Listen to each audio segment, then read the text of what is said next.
Hello, hello, and welcome back to the My Sugar-Free Journey podcast. We are here today with Lily Nichols, RDN.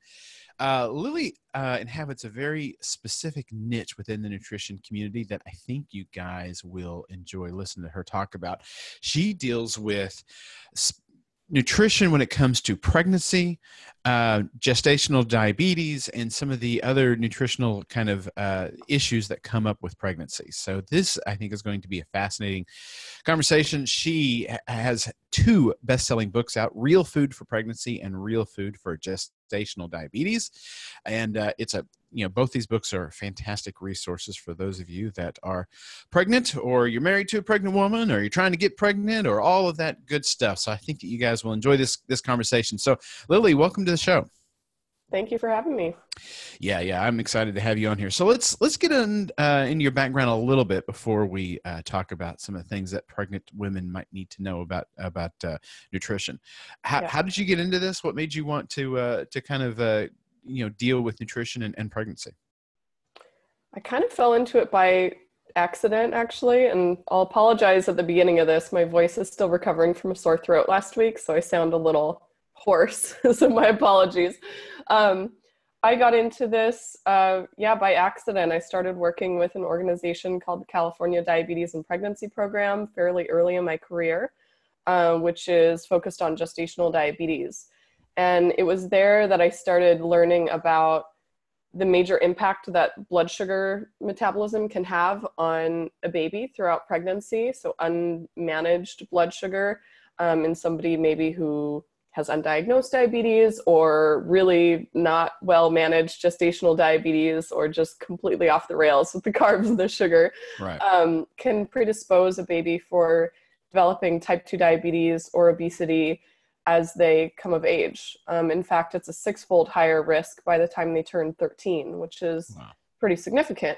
So that's really what got me super fired up about it originally. And then my work in the prenatal nutrition field just kind of expanded from there. So from the public policy angle to clinical practice, research, a lot of consulting. I continued to do a lot of work with gestational diabetes, and I'm the first dietitian that advocates, at least publicly, for a lower carbohydrate diet for managing gestational diabetes better and minimizing the needs for medication or insulin. And of course, once you start looking at one part of the guidelines that are kind of outdated and need some help, you start uncovering, oh, wait, like the protein needs are messed up. Oh, wait, the recommendations on fat need to be revised. Oh, wait, these multiple micronutrients, the RDAs don't reflect the latest evidence. So it kind of just snowballed from there. Yeah, exactly. And we've talked here about how far behind the dietary guidelines are behind the evidence. They seem to always be playing catch up. So, all right. So you've given us a lot to kind of dive into. Let's talk. Let's talk in a very broad sense first. What are you recommending? What are you recommending that a pregnant woman eat in order to have an optimal health throughout the pregnancy? Let's just deal with that question. So, it sounds like a simple question, but there's a lot to it. So, right. Ultimately, a lot of the focus of my work is on maximizing the nutrient density of the diet. How can we pack in as many micronutrients as possible into every bite of food? Because the energy needs don't actually increase that much during pregnancy, but the need for a number of different micronutrients does increase quite a bit. So we really need to be focusing on the quality of the food that's consumed as a whole. So we're getting more of those micronutrients. And the nutrients in food can be, not always, they can be different than what we find in supplements. And there's often some synergistic actions between nutrients where we know, iron and B12 and vitamin A, for example, work together to help reduce the risk of anemia or combat anemia. But having just one of those in isolation in a supplemental form doesn't necessarily do the same thing. So I tend to focus on the micronutrients a lot. What that does is gives us sort of a hint into where we should aim for with macronutrients, are fats, carbohydrates, and proteins. Because when you start looking at the nutrients required for a healthy pregnancy, you look at where you find those nutrients in food, and you're generally steered towards fewer refined carbohydrates and sugars, especially. There's like no nutrient density in that. Right. So better quality carbohydrates, not as high of a proportion of the diet coming from carbohydrates, plenty of protein, and then protein foods naturally tend to come with fat. And there's a lot of nutrients in fat that are also beneficial to pregnancy. So it sort of steers us to a moderately low carbohydrate intake, but there is wiggle room within that. For some people do better like lower carbs, some people do better on the higher end of the range if they're metabolically healthy, really physically active, etc. Do you still recommend a prenatal vitamin? I do. And that's because it's really hard to actually meet all your nutrient needs from food alone, particularly if you're facing food aversions and nausea, which is extremely common in the first half of pregnancy, especially.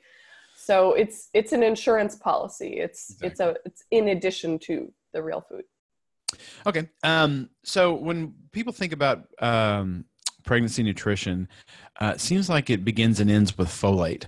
Can you talk to us a little bit about what folate is and how you're recommending your patients get that in their diet? Yeah. So folate, or the synthetic version folic acid, is something that a lot of people already have on their radar when they're going into pregnancy. That's because we have a lot of research on how it helps reduce the risk of neural tube defects if a mother has adequate folate levels in her body going into pregnancy and adequate levels throughout, especially the first trimester. So it's a vital nutrient. The conversation has gotten a little more nuanced in the last, 10, 20 or so years, in that we have a lot of people talking about genetic variations in the way that we process certain nutrients. So the MTHFR variation gets a ton of press, more than like probably any other genetic variation, that can impact people's ability to use synthetic folic acid. So in other words, focusing on the folate that we find in food, in addition to the more active forms of folate, like methylfolate, are better for these individuals, which is approximately 40 to 60% of the population. So it's a lot of people. But in terms of food, you're looking at liver, legumes, avocado, leafy greens. Those are going to be some of your richest sources of folate diet-wise. Are you using genetic testing as a normal part of your practice? I have. What a lot of people do, usually people that come to me have already had some sort of genetic testing. They're kind of like definitely becoming more common. It's $100. I mean, it's not that much. So you can like even run 23andMe and then download your raw data and run it through some free analyses and get your MTHFR variations. But I think it's helpful. But even if you don't know, you may as well just take a prenatal vitamin that has methylfolate instead of folic acid. Like, it doesn't hurt either way. Right. And we had a situation here where some genetic testing gave us a new family member. We didn't know we had I've got a half brother out in Portland, Oregon now that just showed up. Just showed up when we had some genetic testing done. So it's pretty interesting. I really believe that everyone should do it. I mean, it's so cheap, and you just don't know what you're going to find. Yep. So it's pretty amazing. All right. You talked a little bit at the beginning about I'm sorry. One other question about genetic testing.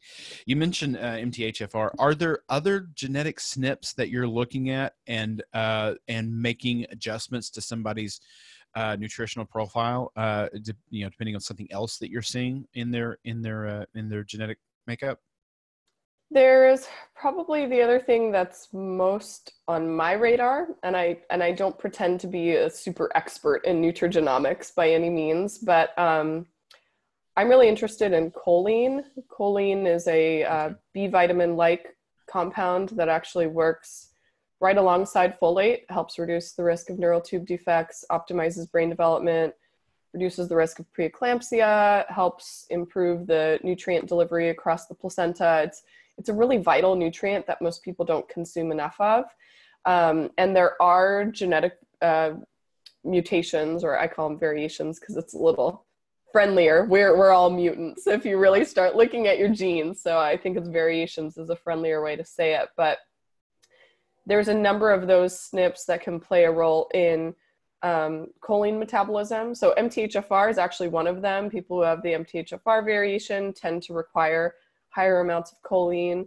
Same with PEMT, MTR, MTRR. So sometimes I'll look at those to get a bigger picture. Again, it's sort of telling us like how much more important is it for you to get enough of this nutrient, not that somebody without those would have harm from consuming enough choline as well, right? So it's like, I don't think they're as crucial to find out as people think, because if you're eating a nutrient-dense real food omnivorous diet, you're already packing your system with bioavailable nutrients and synergistic qualities that you kind of can get away with not knowing all the details of your genetics. Right. It might be more telling if somebody has a more restrictive diet, particularly if they're vegan, for example. It's going to be really hard to meet your choline needs from food.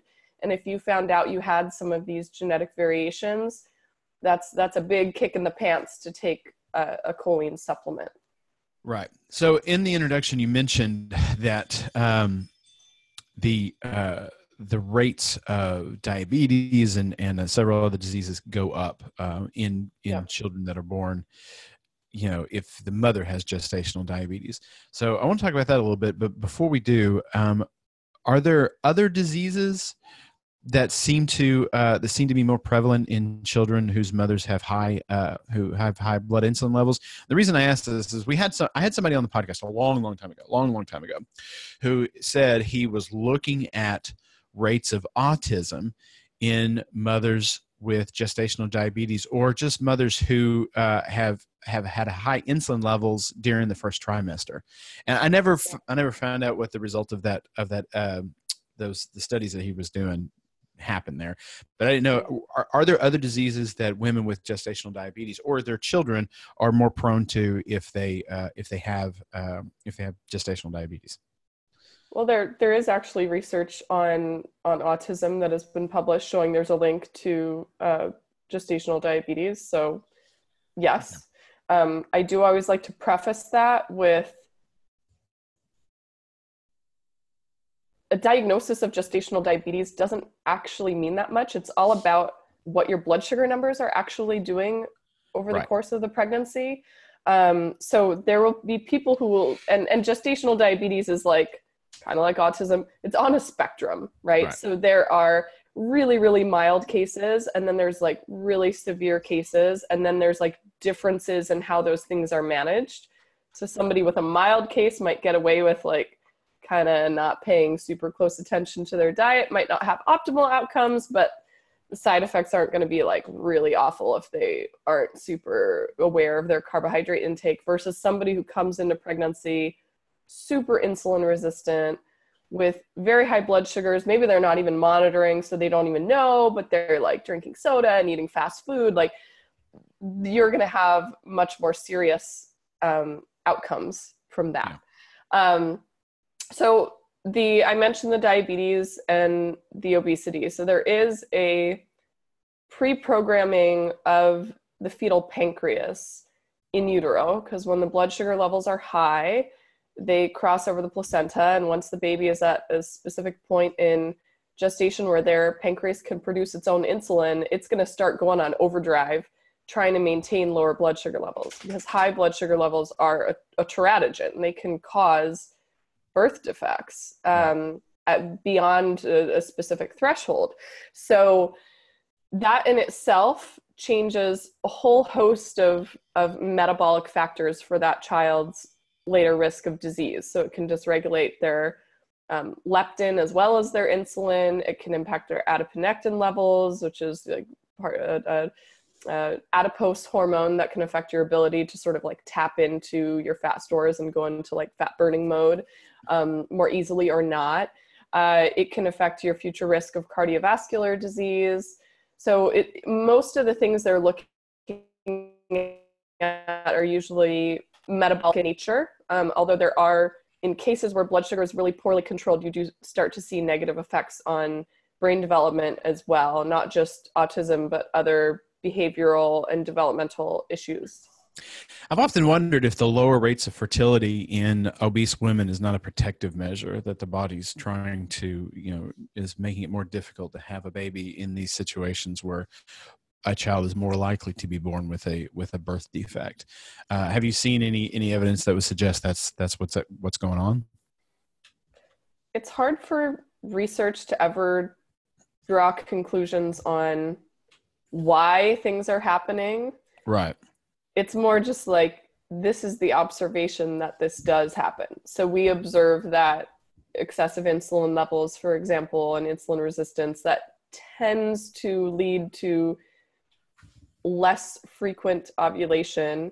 It tends to dysregulate female sex hormones in general, and it can play a role in decreasing egg quality. I mean, when your body is in a more inflammatory state, egg quality is lower. And this is partly why we see improved fertility rates in this particular population when blood sugar levels, insulin levels, and all of that improves. Of course, right alongside that, how are you doing it? Usually, unless you're doing it with drugs, which is sort of like forcing the system. If you're doing it with food, you're also increasing the micronutrient density of the diet as well, so there's a lot of factors at play. Yeah, I've heard that a common joke in the ketogenic community is one of the side effects of a ketogenic diet is pregnancy. So you have to watch out for that if you're not expecting that.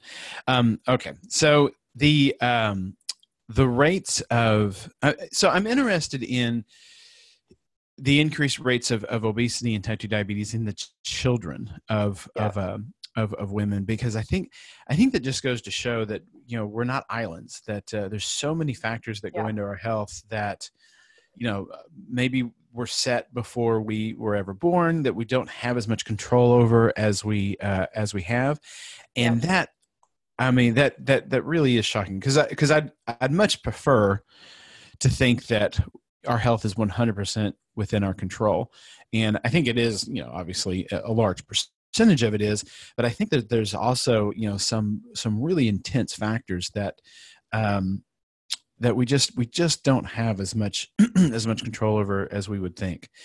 It kind of pushes the need for, if you do fall within that category of like, my mother had poorly controlled blood sugar in pregnancy, for example, and so you feel like, I'm always struggling with my weight, I'm struggling with my blood sugar.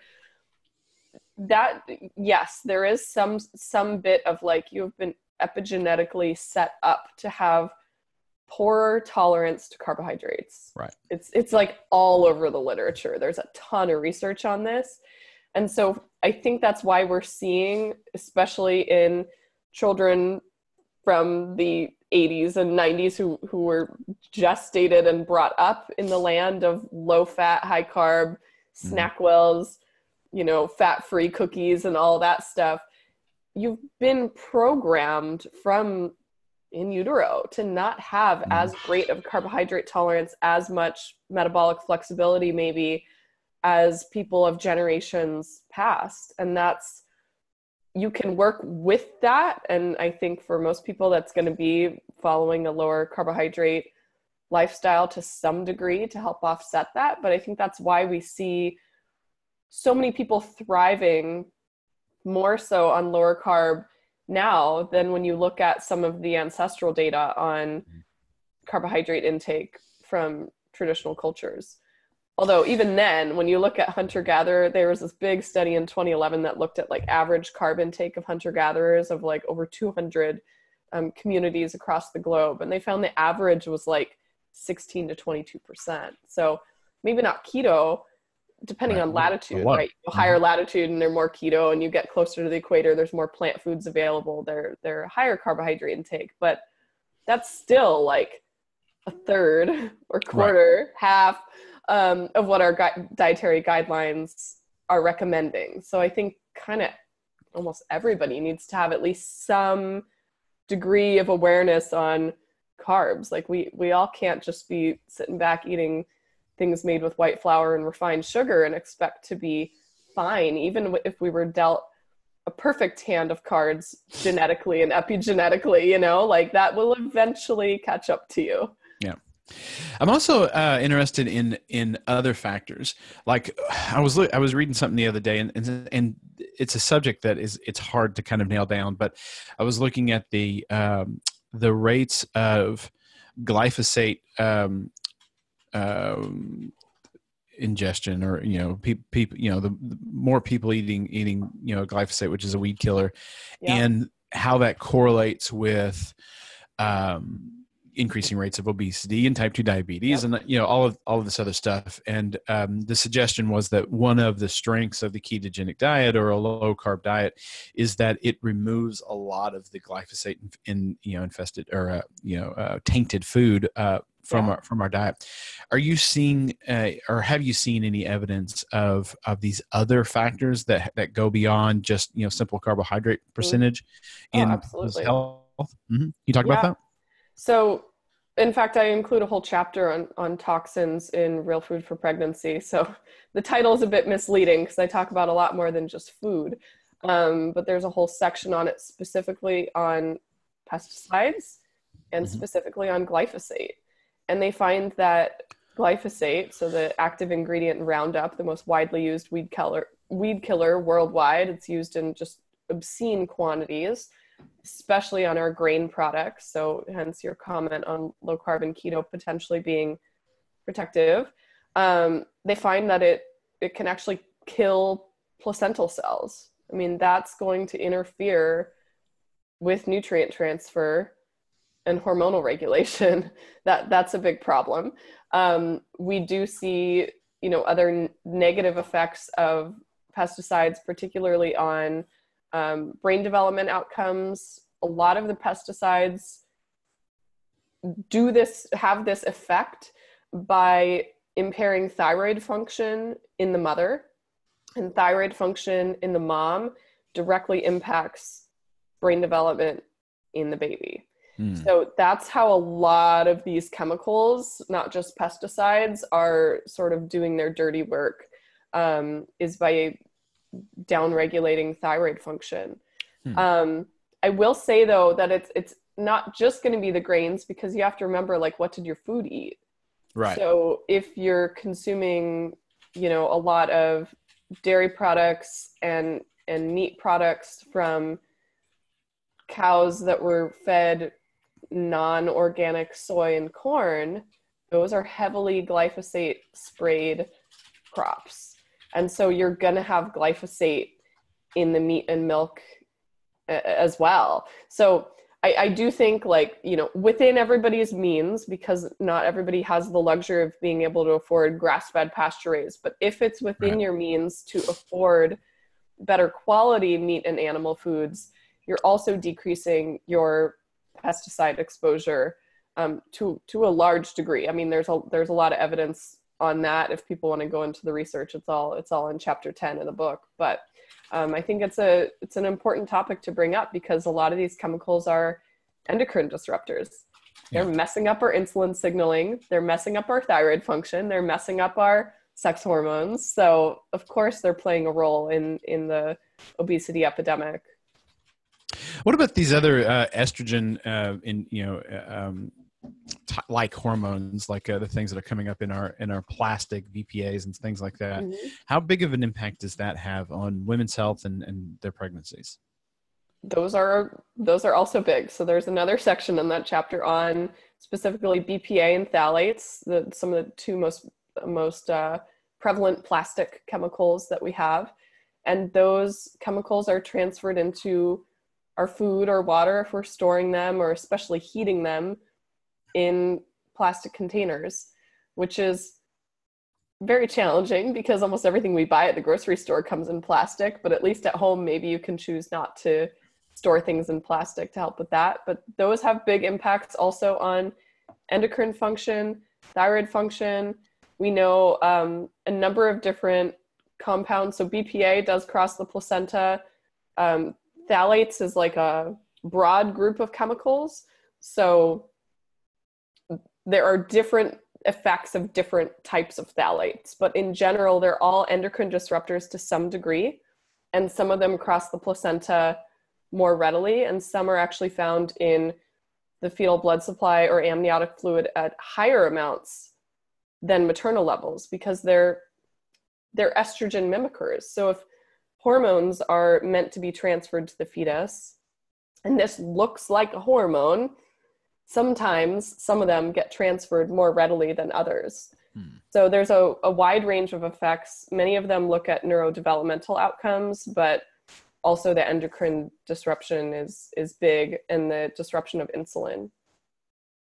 Okay. So let's talk for a minute. If you've got, someone that's listening to this podcast that was just diagnosed with gestational diabetes, can you walk us through, obviously going a low carb diet, if that was all there was to it, you'd be out of a job, but what are some of the things that you are walking them through? What are some of the, the milestones that you want to hit? What does your treatment plan look like for these women? So it's funny you say that it couldn't be as simple as just reducing carbohydrates, because in many cases, that's it. I mean, right. The conventional advice that they're given is a minimum of 175 grams of carbohydrates per day. Yeah. So if somebody has failed, say, a 50-gram glucose tolerance test, and then we're giving them 50 grams of carbohydrates or more at every meal and expecting them to have normal blood sugars, it is crazy. Moreover, if you're also telling these women that if they don't follow that advice and eat lower carb, they're going to harm their baby, right, then you can see that the advice that I gave, even though it's very simple, it's surprisingly revolutionary for like a whole group of people. I mean, it took me a lot of research to like prove both to myself and others that it was actually safe to even go lower carb. I mean, I'm just like a heretic to even suggest that 175 might not be like the set in stone standard, can't go lower than it.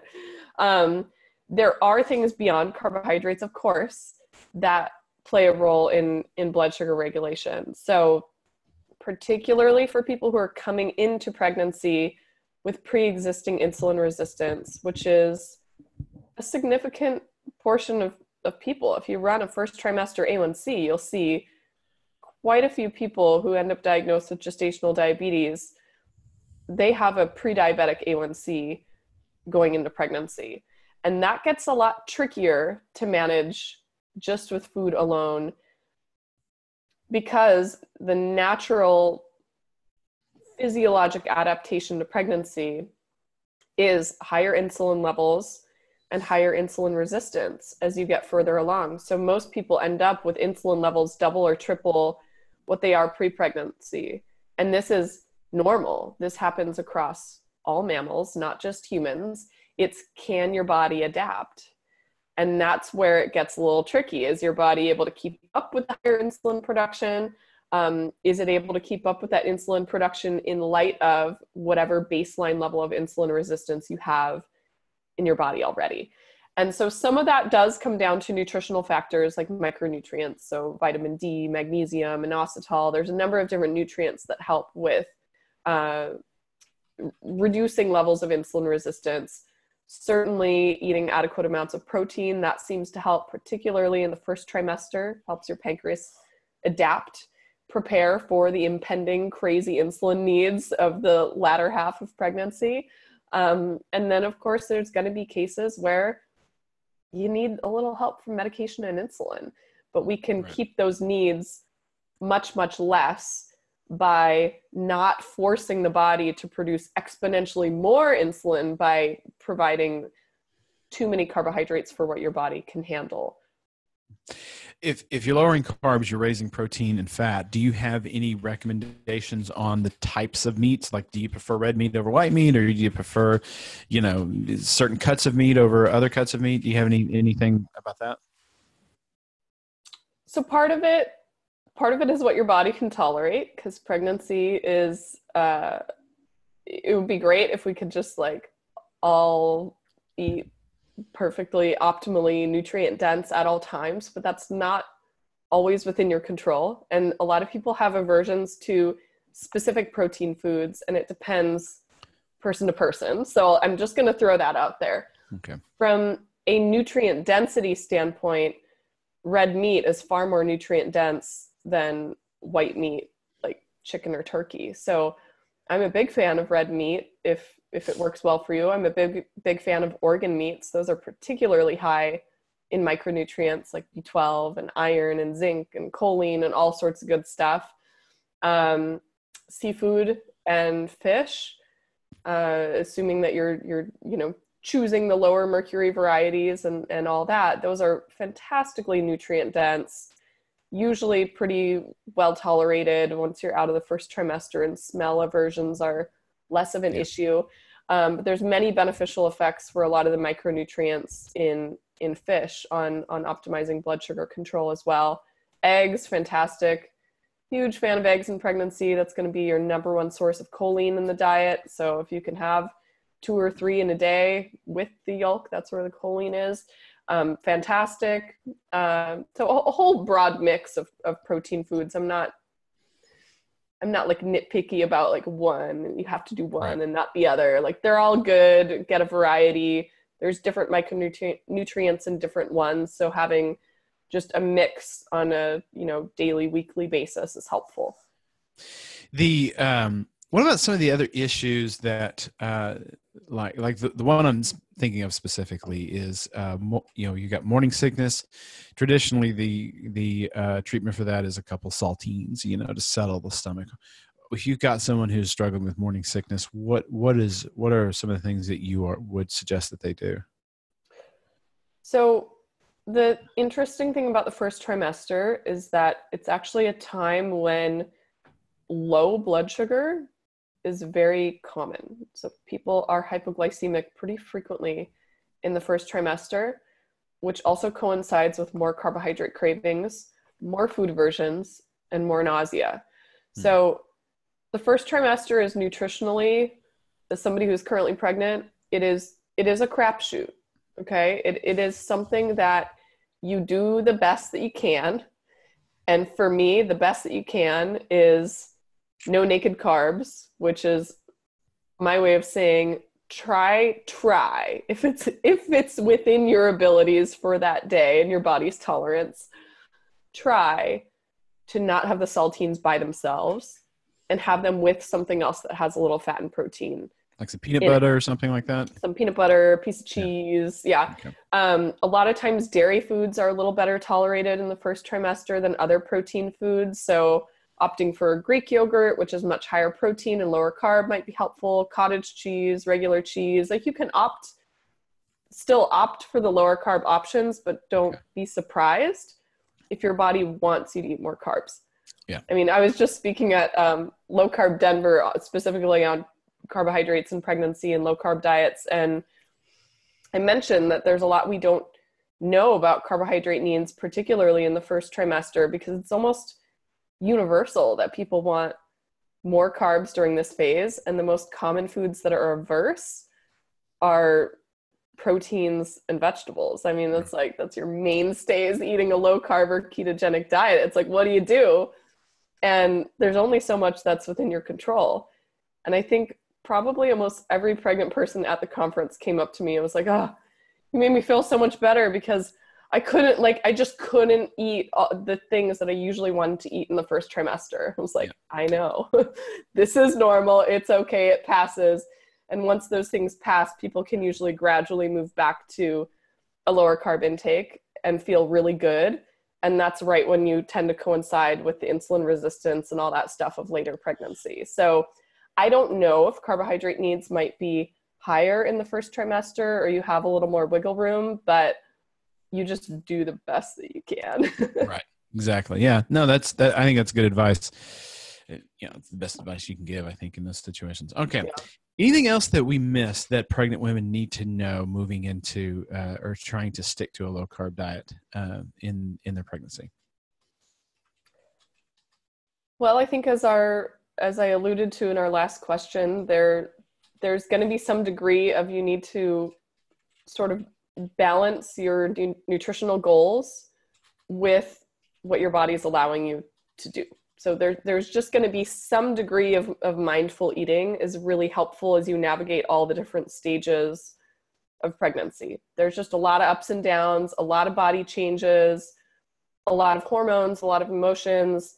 And you don't know how severe your nausea, food aversions, other things are going to be. So just sort of be realistic about what your expectations are and what your body will allow you to do. Personally, I think it's just, you just got to celebrate every bite of nutrient dense foods that you can get in. And again, these things usually improve at least after the first trimester or the latter half of pregnancy, if that's any hope for anybody listening who's at 8 weeks or something. I think it's really helpful for everybody as a whole to just take note of where your carbohydrates are coming from and the quantity of carbohydrates that are coming into your diet and whether or not your body can tolerate them well. So I think a lot of people just assume that, we can take this glucose tolerance test and figure out if we have gestational diabetes, if we don't, and we have this very clear delineation. It's not so clear. And I think it's really helpful for people who want to be proactive to get a home blood sugar monitor and check your blood sugar every once in a while during your pregnancy and see where you're at so you can titrate your carbohydrates level to the amount that your body can tolerate. There's a huge variation in how much people can tolerate or not. Right. And so you might find that whoa, I need to stay pretty close to keto, or I have a lot more leeway than I thought I was. And maybe you were being unnecessarily restrictive when everything in your body is telling you to have a piece of fruit and you're fighting against it. So I think that's where we can get a little more personalized with figuring out what amount is going to work for us, is just test and see what your body has to say about it. All right. Well, Lily, can you tell us, if my readers want to get in touch with you, they want to find out more about what you're about, can you tell us where they can do all of that? You can find me at my main website, which is lilynicholsrdn.com. I'm most active on the interwebs on social media over on Instagram, which is same as my website, Lily Nichols RDN. For people who want either my books, Real Food for Pregnancy or Real Food for Gestational Diabetes, those are both available on Amazon. So take a peek over there. I do give away the first chapter of the book for free at lilynicholsrdn.com if you just want to take a peek, see what this whole real food thing is about and all this nutrient density, micronutrient talk. That's all included in that first chapter there. Perfect. All right, guys, we're going to put links to all of that in the show notes. You can find that at mysugarfreejourney.com/podcast. Thank you so much for coming on the podcast. Thank you. All right, guys, hold on. We'll be right back with some more information.